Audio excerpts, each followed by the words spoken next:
Shalom Bapak Ibu Saudara dikasih dalam Tuhan. Mari kita siapkan hati kita untuk masuk dalam hadirat Tuhan. Mari kita bersatu di dalam doa. Kami bersyukur dan bersuka cita hari ini Tuhan, Engkau memberikan waktu dan kesempatan bagi kami untuk boleh memuji, menyembah Tuhan, dan mendengarkan firman Tuhan yang akan memberkati kami. Tuhan siapkan kami, Tuhan urapi kami, Tuhan berkati kami dimanapun kami berada. Biarlah kami hari ini bisa merasakan, mengalami hadirat Tuhan, lawatan Tuhan nyata bagi setiap kami. Biarlah firman Tuhan yang kami dengarkan Tuhan Yesus itu juga menjadi berkat bagi setiap kami. Kami memulai Tuhan acara kami di dalam nama Tuhan Yesus kami berdoa. Haleluya, amin. Mari beri kemuliaan bagi Tuhan Allah kita Bapak Ibu. Kita mau memuji Tuhan sebab nama Tuhan Allah yang luar biasa, yang dahsyat, yang layak ditinggikan. Haleluya.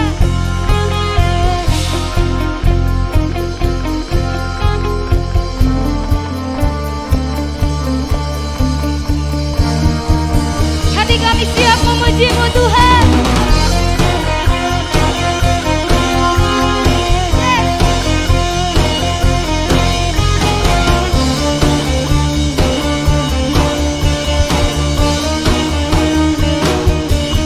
Kami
Tuhan, Tuhan. Nama-Mu yang kami agungkan. Satu hal yang kami minta kepadamu Tuhan, itulah yang kami ingini. Diam dalam hadirat-Mu, diam dalam rumah-Mu seumur hidup, menyaksikan kemurahan-Mu dan menikmati bait-Mu. Terima kasih Tuhan.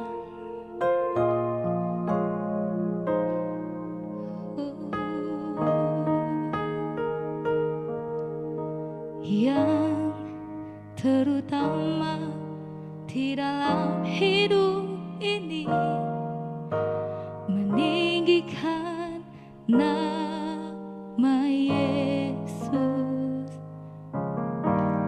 Yang terutama di dalam hidup ini, memuliakan namanya. Terima kasih Tuhan. Yang terutama dalam hidup kami, duduk diam dalam hadirat Tuhan dan mengerti isi hati Tuhan. Yang terutama di dalam hidup ini, meninggikan nama Yesus. Yang terutama di dalam hidup ini, memuliakan namanya. Haleluya, haleluya,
hadirat-Mu memenuhi setiap kami Tuhan.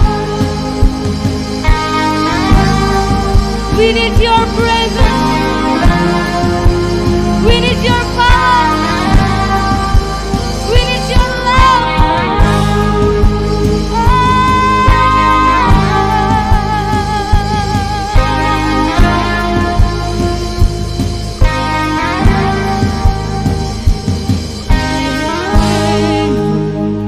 Every distraction, my attention is set on you. My devotion, Jesus, my portion, my affection is set on you. I was meant to worship, I was meant for your embrace.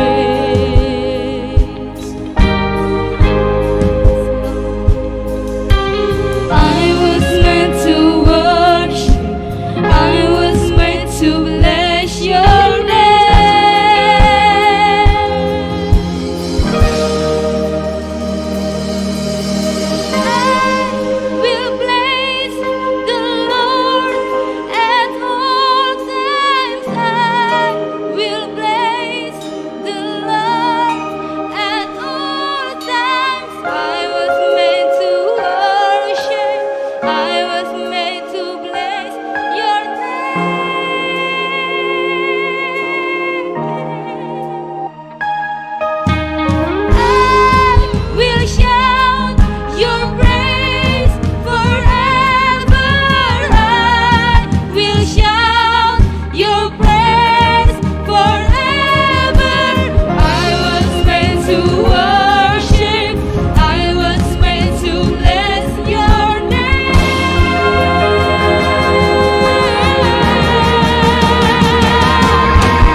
Dia.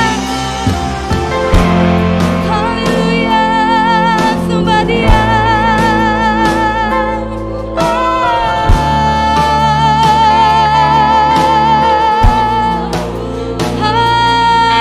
Haleluya. Biarlah hadirat-Mu memuaskan hati kami, Tuhan. We need your presence, Lord.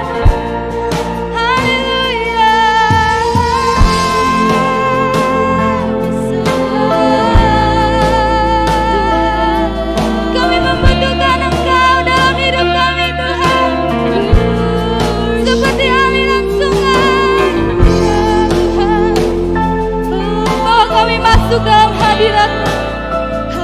Bawa kami tenggelam dalam hadirat-Mu, Tuhan. Hingga kami dapat mengerti isi hati-Mu, ya Tuhan.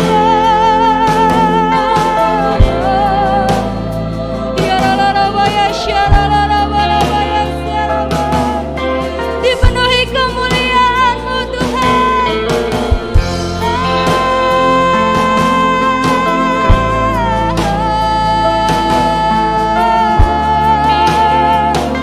Hadirat-Mu yang kami rindukan.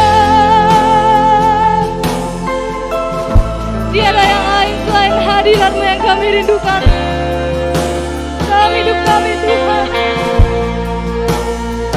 Kami mau masuk dalam kerajaan-Mu yang sebab kami ada untuk menyembah-Mu, sebab kami ada untuk meninggikan-Mu, sebab kami ada untuk mengagungkan nama-Mu, sebab kami ada untuk menyanjungkan nama-Mu, Tuhan. Biarlah hari-hari kami penuh dengan urapan pengasyarah-Mu.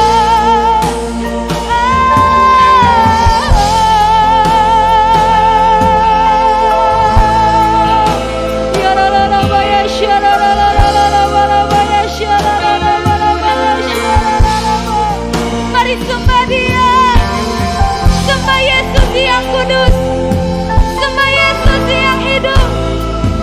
Haleluya. Dia akan memuaskan hidup kita. Hadirat-Nya akan memuaskan hidup kita.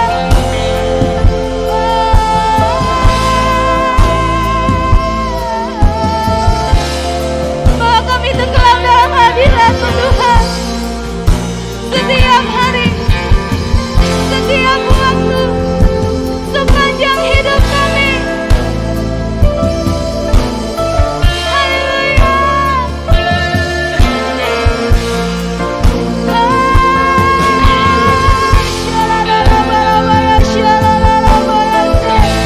Biarlah Roh Kudus bekerja dalam hidup-Mu. Biarlah hadirat Tuhan mengurapi kita secara pribadi, lekas pribadi. Hingga iman kita dimenangkan. Shout Jesus. Mari panggil namanya Yesus. We need you, Lord. We need you, Holy Spirit. We need you, Lord. Haleluya.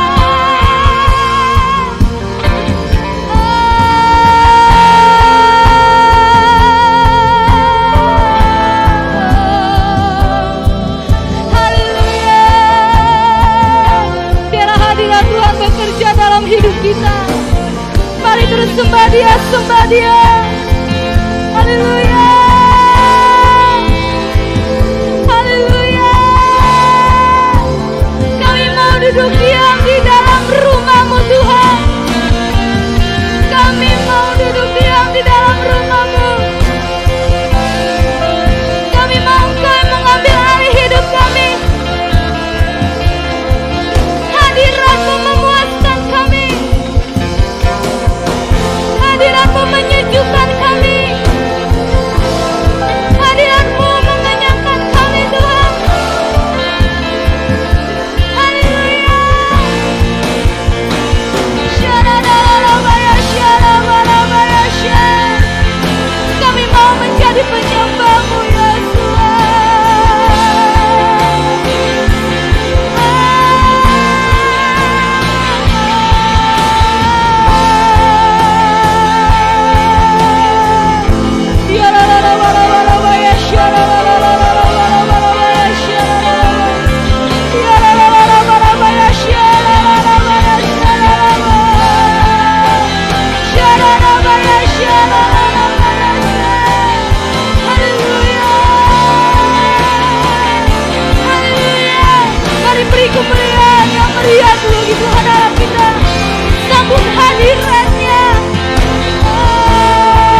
Shalom Bapak Ibu jemaat yang dikasihi Tuhan. Mari kita persiapkan hati kita mendengarkan firman Tuhan. Mari kita berdoa. Bapa kami dalam surga, kami mengucap syukur sebab anugerah-Mu yang besarlah sehingga kami boleh melewati hari-hari kami. Kami percaya, kami sehat, kami kuat, kami diberkati semua karena Tuhan. Dan pada hari ini kami berdoa supaya setiap kami yang mengikuti ibadah ini diberkati oleh Tuhan. Lawat kami, bahkan setiap kami memberi hati untuk menerima firman Tuhan. Dan kami percaya firman-Mu iya dan amin. Ketika kami terima firman Tuhan, maka firman itu berkuasa untuk mengubahkan sesuatu yang tidak mungkin menjadi mungkin. Kami berdoa urapan-Mu turun atas hamba-Mu. Dalam Yesus kami berdoa. Haleluya. Amin. Bapak Ibu Saudara yang dikasihi dalam Tuhan Yesus, saya ingin memberikan judul firman Tuhan yang saya sampaikan adalah revival dimulai dari kebangunan rohani secara pribadi. Saudaraku yang dikasihi Tuhan, bahwa pada masa-masa sekarang ini kita butuh kesabaran. Sebab kita masih berada di tengah-tengah pandemi. Bahkan secara khusus kita bisa melihat ada di beberapa negara perkembangan yang membuat kita khawatir, tetapi kita percaya bahwa negara kita akan diberkati oleh Tuhan. Oleh karena itu sebagai orang percaya secara khusus jemaat Tuhan, kita tahu bahwa ada janji Tuhan. Oleh karena itu kita tidak boleh lupa atas janji Tuhan. Kuasa Tuhan tidak pernah berkurang sekalipun pandemi belum selesai. Oleh karena itu Bapak Ibu, mari kita mempercayakan hidup kita, mempercayakan situasi, bahkan penanganan virus yang saat ini kepada pemerintah kita. Nah, bagian kita adalah percaya kepada firman Tuhan. Ratapan 3 ayat 24 sampai 26 dikatakan demikian. Tuhan adalah bagianku, kata jiwaku. Oleh sebab itu aku berharap kepadanya. Tuhan adalah baik bagi orang yang berharap kepadanya, bagi jiwa yang mencari Dia. Adalah baik menanti dengan diam pertolongan Tuhan. Saudara yang dikasih dalam Tuhan Yesus Kristus, kita harus percaya, kita semua yakin bahwa Tuhan itu adalah sumber pertolongan. Tuhan itu adalah berkat. Oleh karena itu Tuhan pernah berjanji, lapangkanlah tempat kemahmu, panjangkanlah tenda kediamanmu, janganlah menghemat, panjangkan tali-talinya dan pancangkan kokoh patok-patokmu. Artinya, Bapak Ibu dan saya, sekalipun kita masih berada di situasi yang pandemi, tetapi bukan berarti Tuhan tidak membuka jalan. Tuhan akan menolongmu, Tuhan akan memberkatimu, Tuhan akan mengembangkan kemajuan demi kemajuan. Bahkan gereja di mana kita melayani bersama-sama, Tuhan akan makin bawa kita melihat berkat-berkat Tuhan secara luar biasa. Terobosan itu pasti terjadi, tapi pertanyaannya begini, bagaimana agar terobosan itu terjadi? Secara khusus kita selalu berbicara tentang tahun multiplikasi, tetapi bagaimana multiplikasi itu terjadi? Poin pertama, saya mengangkat seorang tokoh yang bernama Yusuf. Yang pertama adalah jika kehidupan kita seiring sejalan dengan Tuhan. Terobosan bisa terjadi, multiplikasi bisa terjadi jikalau kehidupanmu dan kehidupanku seiring sejalan dengan Tuhan. Di dalam Kejadian 37 ayat 20 dikatakan demikian. Sekarang, marilah kita bunuh dia dan kita lemparkan ke dalam salah satu sumur ini. Lalu kita katakan, seekor binatang buas telah menerkamnya dan kita akan lihat nanti bagaimana jadinya mimpinya itu. Perhatikan ayat 20, di sini dikatakan bahwa Yusuf mengalami situasi yang sulit. Kenapa dikatakan sulit? Karena ada rancangan orang terhadap dia untuk membunuhnya. Bayangkan Bapak Ibu, dia bermimpi dan menangkap visi Tuhan secara jelas. Bahwa dia akan diberkati Tuhan dan dia akan menjadi berkat bagi bangsanya, bahkan bagi bangsa-bangsa. Tetapi ada orang yang tidak setuju dengan visi itu. Ada orang yang tidak setuju dengan penglihatan itu. Sehingga apa yang mereka lakukan? Hendak membunuhnya, hendak mengakhirinya. Supaya apa? Supaya orang tuanya juga tidak melihat visi itu. Bahkan secara khusus yang punya visi juga tidak bisa merasakan hasil daripada visinya. Namun Bapak Ibu, apakah semuanya berakhir? Penderitaan Yusuf dimulai dari rumah. Ketika saudara-saudara merencanakan hal yang jahat kepadanya. Karena mereka iri hati kepada Yusuf. Karena Yusuf bermimpi mendapatkan visi tentang masa depan. Saudara yang dikasihi dalam Tuhan, tahukah iri hati adalah penyakit yang paling parah. Baik di dalam keluarga, masyarakat maupun di dalam gereja. Berapa banyak kita melihat karena iri hati, maka timbullah kejahatan. Karena iri hati, maka ada hal-hal yang buruk dilakukan. Bahkan bisa itu terjadi, kita iri hati dengan teman kita iri hati dengan sesama kita, sehingga timbul kekacauan. Artinya iri hati bukanlah sesuatu yang baik. Saat seperti sekarang, janganlah kita mengharapkan ada malapetaka yang datang menimpa orang lain. Mungkin kita iri hati dengan dia, lalu kita berharap semoga dia tertimpa. Saudara, enggak boleh iri hati. Justru kita harus berdoa agar orang lain diberkati Tuhan. Setiap sikap kita harusnya bersukacita dan mendukung setiap kali ada orang bersaksi tentang dia diberkati. Saudara perhatikan, secara khusus kita melihat ada beberapa orang diberkati. Ketika orang itu diberkati, kita jangan iri hati. Justru kita perlu mendengarkan kesaksian dia. Apa rahasianya? Dia diberkati oleh Tuhan. Jangan memberikan penghakiman terhadap mereka. Ketika orang diberkati lalu kau berkata, loh hidup ini kan bukan urusan berkat saja. Oh bukan, mereka bersaksi bukan menceritakan itu, tetapi mereka sedang menceritakan bahwa ada kuasa Allah yang mengubah hidupnya. Dan kuasa yang sama juga mampu mengubah hidupmu. Engkau mengalami penderitaan, tetapi ketika engkau datang kepada Kristus, engkau bisa mengalami terobosan dalam kehidupanmu. Secara kesehatanmu, secara ekonomimu, dan juga pelayananmu. Tetapi iri hati justru membinasakan harapan itu. Oleh karena itu, Kejadian 37:28 dikatakan Yusuf dijual oleh saudara-saudaranya dengan harga 20 sikal perak. Kemudian ia dibawa mereka ke Mesir. Dan apa yang Yusuf alami, saudara dikasih dalam Tuhan Yesus, ini adalah sebuah gambaran bahwa Yesus juga mengalami penderitaan yang sama. Sekalipun Yesus datang ke dalam dunia untuk menggantikan kita orang berdosa, tetapi tidak semua orang yang mengaku itu, bahkan mereka merencanakan pembunuhan terhadap Yesus. Iri hati itu justru membinasakan.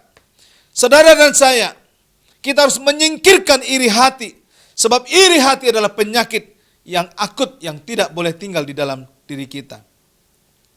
Saudaraku yang dikasih dalam Tuhan Yesus Kristus, jikalau Tuhan sudah memberikan visi secara jelas, secara khusus kepada GKRI, tahun ini adalah tahun multiplikasi, maka setiap kita harus menangkap pesan Tuhan. Saudara nggak boleh iri hati, multiplikasi dalam segala level. Multiplikasi terjadi penjangkauan jiwa-jiwa. Multiplikasi juga terjadi atas bisnis saudara.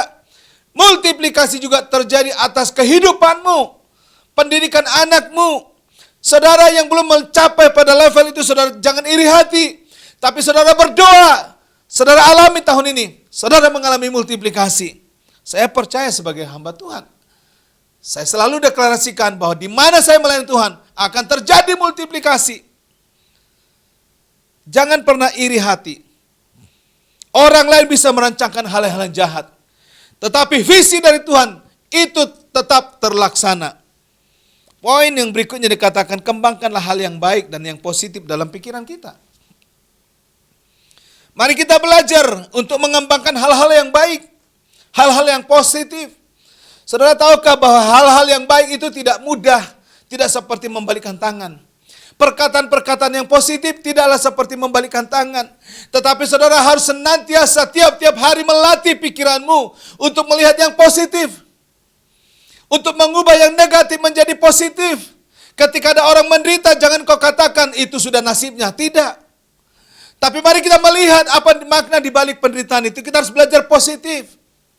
Ketika ada orang lain maju, jangan katakan, wah itu mungkin dari mencuri. Jangan. Saudara harus melihat bagaimana tangan Tuhan menolong dia. Kalau saudara bisa melihat secara positif, maka tangan Tuhan yang sama akan datang menolongmu. Tetapi sebaliknya, kalau engkau selalu negatif, engkau akan bertindak seperti keluarga ini. Menjualnya, lalu menceritakan hal yang buruk tentang dia kepada orang tuanya. Itu negatif, saudara. Kalau ada orang diberkati Tuhan, jangan kembangkan cerita negatif. Justru saudara harus berkata, wow, Tuhan luar biasa. Kalau dia diberkati, saya pasti diberkati oleh Tuhan. Jadi, saudara kembangkanlah hal-hal yang baik dan yang positif dalam pikiran kita. Ketika Yusuf menjadi budak di rumah Potifar, dia tetap diberkati Tuhan dan berhasil. Alkitab telah menulis. Bahkan semua yang dikerjakan itu diberkati oleh Tuhan. Sekalipun karena fitnah dia di penjara, namun dia tetap diberikan kepercayaan untuk mengurus segala sesuatu dan menjadikan kesayangan kepala penjara. Saudara, Yusuf tidak terbiasa mengkonsumsi negatif dan menyimpannya di dalam hatinya. Ada perbuatan-perbuatan jahat, ada perbuatan-perbuatan negatif, tetapi bagi dia mengembangkan hal-hal yang baik dan yang positif dalam pikiran itu lebih penting daripada memikirkan yang negatif terhadap orang lain. Saudaraku yang dikasih dalam Tuhan, mari kita menatap saudara kita, teman-teman satu gereja kita. Lalu pikirkan hal yang baik, pikirkan hal yang positif atas dirinya. Mengapa Yusuf mampu melewati rumah Potifar sekalipun dia masuk dalam penjara?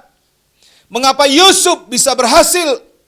Karena Yusuf terbiasa mengembangkan hal-hal yang baik dalam pikirannya, hal-hal yang positif. Setiap kesulitan dan tantangan yang kita alami, izinkan itu untuk mempersiapkan kita memperoleh berkat yang lebih besar. Itulah pikiran yang positif. Setiap kesulitan dan tantangan yang saudara dan saya alami, jadikan itu untuk mempersiapkan kita memperoleh berkat yang besar. Tetapi sebaliknya, kalau kita berpikir negatif, maka selalu kita mengeluh, menyalahkan Tuhan, bahkan ketika mendengarkan khotbah pun kita menjadi kontras dengan dia. Kejadian 40 ayat 14 dan 15. Saya ingin membaca ayat ini, penting buat kita. Kejadian 40 ayat 14 dan 15. Tetapi ingatlah kepadaku apabila keadaanmu telah baik nanti, tunjukkanlah terima kasihmu kepadaku dengan menceritakan hal ikhwalku kepada Fir'aun, dan tolonglah keluarkan aku dari rumah ini, sebab aku diculik begitu saja dari negeri orang Ibrani, dan di sini pun aku tidak pernah melakukan apa-apa yang menyebabkan aku layak dimasukkan ke dalam liang tutupan ini. Lalu ayat yang ke 23. Tetapi Yusuf tidaklah diingat oleh kepala juru minuman itu, melainkan dilupakan. Saudara perhatikan, dia berharap kepada orang yang ditolong. Jangan lupakan saya, ceritakan hal-hal yang baik tentang saya. Saya masuk di penjara ini bukan karena perbuatan jahat saya sudah menolong kamu. Itulah harapan daripada Yusuf. Mungkin itu juga harapan kita. Tolong kawan, ingat saya kalau engkau berhasil. Tolong saya, bantu saya kalau engkau sudah sukses. Tetapi apakah manusia mengingat? Tidak, saudara. Yusuf tidak diingat. Bahkan dikatakan ayat terakhir tadi, dilupakan. Artinya apa? Jangan kau pernah bergantung kepada manusia. Manusia bisa saja berjanji. Bisa saja dia memberikan hal-hal yang baik tentang apa yang mau dia kerjakan buat engkau, tetapi dia lupakan. Tetapi Yusuf, saudara, dikatakan oleh firman Tuhan, Yusuf itu dilupakan, tetapi Yusuf tidak menjadi benci karena dia terbiasa mengembangkan hal-hal yang baik, hal-hal yang positif dalam pikirannya. Saudaraku, mari kita bersama-sama mengembangkan hal yang baik, hal-hal yang positif. Jangan pernah menaruh pikiran negatif. Jangan pernah menaruh pikiran yang keliru, sehingga kita melihat orang lain secara negatif. Kita melihat orang-orang di sekitar kita negatif. Orang-orang yang menegur kita, kita lihat negatif. Oleh karena itu hari ini kita belajar bahwa revival itu terjadi kalau cara berpikirmu telah diubah oleh Tuhan.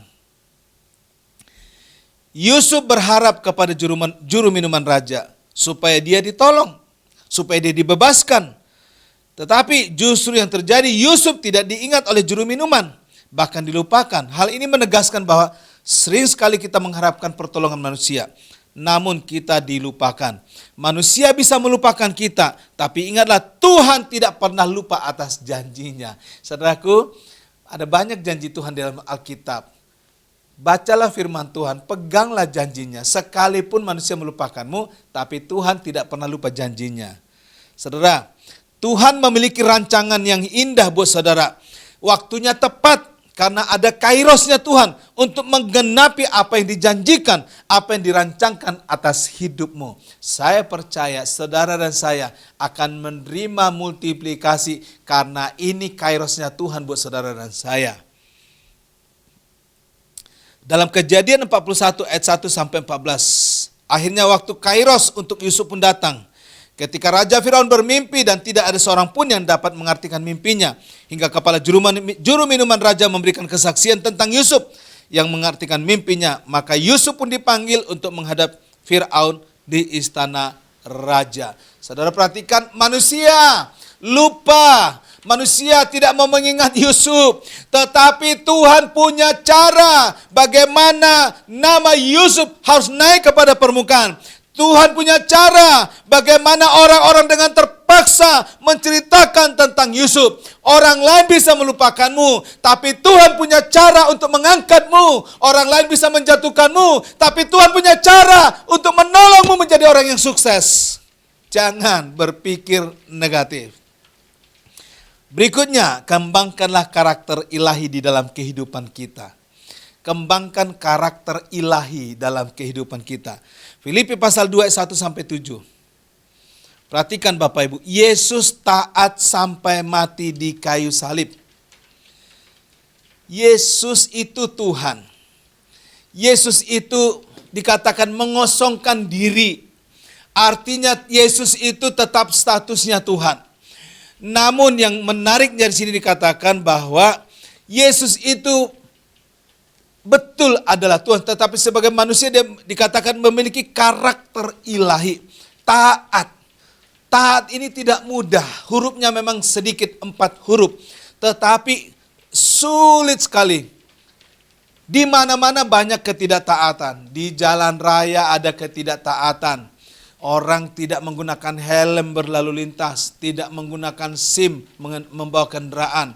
Ada banyak orang melanggar lalu lintas, di mana-mana bisa kita lihat. Ada juga orang melanggar aturan-aturan, termasuk anak sekolah melanggar aturan, di mana-mana Bapak Ibu. Artinya apa? Taat itu bukan budaya kita. Tetapi Yusuf mengajarkan bahwa ketaatan itu adalah sesuatu karakter. Dan Yesus menunjukkan bahwa taat adalah sesuatu yang mutlak, karena ini adalah karakter ilahi. Ketika di hadapan Raja Firaun dalam Kejadian pasal 41 ayat 16, Yusuf tetap bersaksi tentang Tuhan. Hal ini menunjukkan dia tetap rendah hati dan setia kepada Tuhan. Kalau Bapak Ibu sudah diberkati oleh Tuhan, tetaplah taat menceritakan kasih Tuhan.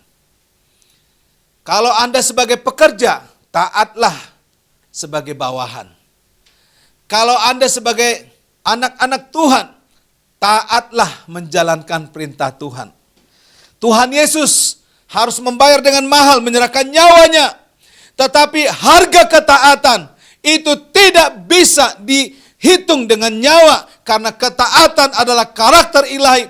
Dan ini adalah urusan dengan surgawi. Saudaraku yang dikasih dalam Tuhan Yesus. Kejadian 41 ayat 32 sampai 44. Yusuf bukan hanya mengartikan mimpi Firaun, tetapi dia juga memberikan nasihat terkait mimpinya untuk mengangkat seorang yang berhikmat untuk mengatur dan mengumpulkan bahan makanan. Setelah usul itu dipandang baik, maka pada waktu itu juga Firaun mengangkat Yusuf, seorang yang penuh roh Allah. Artinya bahwa mereka mengakui bahwa Yusuf ini adalah seorang yang penuh roh Allah. Sebab itu kepada Yusuf, Firaun memberikan cincin materainya dan kalung emas di lehernya dan melantik dia menjadi penguasa atas seluruh tanah Mesir. Dalam satu malam terjadi promosi secara supranatural. Saudaraku yang dikasih dalam Tuhan, saya nggak bisa membayangkan dahsyatnya peristiwa ini. Bisa saja tadi pagi dia masih mandi di kamar mandi penjara. Pagi-pagi dia bisa ngepel ruangan di penjara. Siang dia mungkin sudah mulai menyetrika pakaian orang di penjara. Sore hari dia dipanggil untuk presentasi di istana. Tapi pada menjelang maghrib, pada menjelang malam, dia dilantik menjadi seorang perdana menteri. Ini sesuatu yang supranatural. Artinya apa? Kalau Tuhan bisa bekerja, Maka Tuhan tidak bisa ditentukan dengan cara manusia. Pagi bisa saja nasibmu buruk, tapi malam hari Tuhan bisa mengangkat engkau menjadi orang yang luar biasa. Itu namanya pekerjaan Tuhan yang supranatural. Multiplikasi tidak bisa kita rekayasa. Tapi cepat atau lambat, waktunya Tuhan akan datang. Tapi poin saya adalah, apakah saudara mau mengembangkan karakter ilahi dalam kehidupan kita? Mari kita bersama-sama melihat ini sesuatu yang sangat penting. Dan poin terakhir yang saya mau bagikan, rencana Tuhan itu tidak pernah gagal. Saudara punya presentasi bisa dibuang orang lain. Cita-citamu bisa diusahakan supaya gagal oleh orang lain. Tapi saudara tahukah, Yusuf itu dipenjara. Yusuf itu dilupakan oleh juru makanan dan juru minuman. Tapi mata Tuhan tidak pernah melupakan Yusuf. Maka dikatakan bahwa Tuhan menepati janji. Kalau orang lain melupakanmu dan tidak mempromosikanmu, perhatikan saudara, bila orang lain melupakanmu, tidak mempromosikanmu, itu artinya apa? Saudara harus menunggu waktunya Tuhan untuk mempromosikanmu lebih tinggi lagi. Kalau manusia bisa mempromosikanmu pada level tertentu, tapi Allah mempromosikan Yusuf pada level yang sangat tinggi. Dari mana seorang manusia di penjara berubah jadi Perdana Menteri?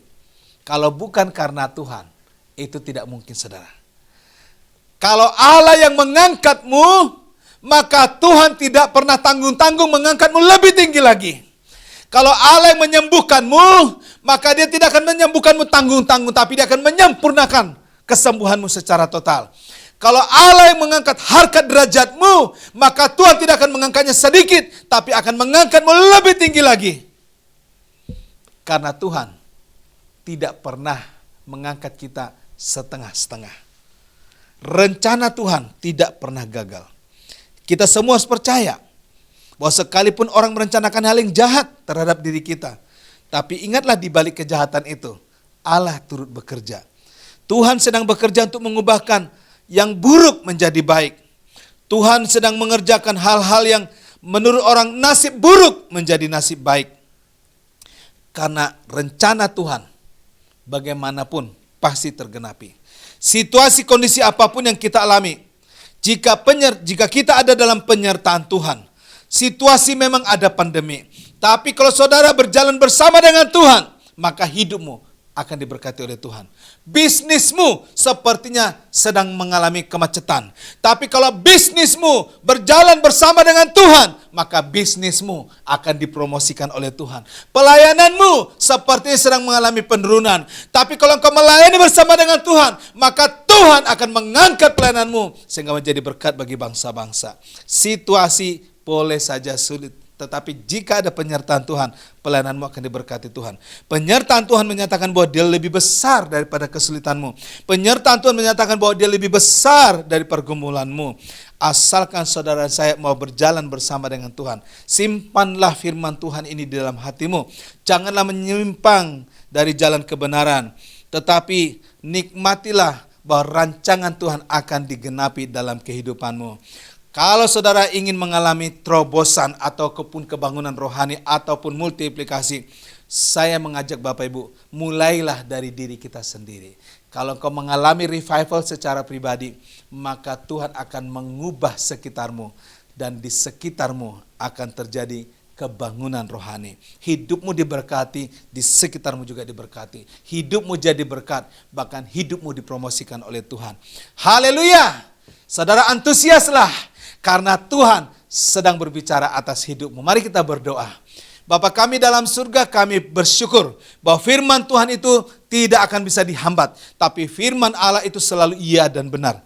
Oleh karena itu kami berdoa Tuhan, lawat setiap umat-Mu. Jamah setiap umat-Mu yang sakit, mereka menerima janji Tuhan mengalami kesembuhan. Yang ekonomi dan bisnis sedang mengalami penurunan, hari mereka menangkap janji Tuhan dan hidup mereka diberkati oleh Tuhan. Pelayanan kami semakin bergairah.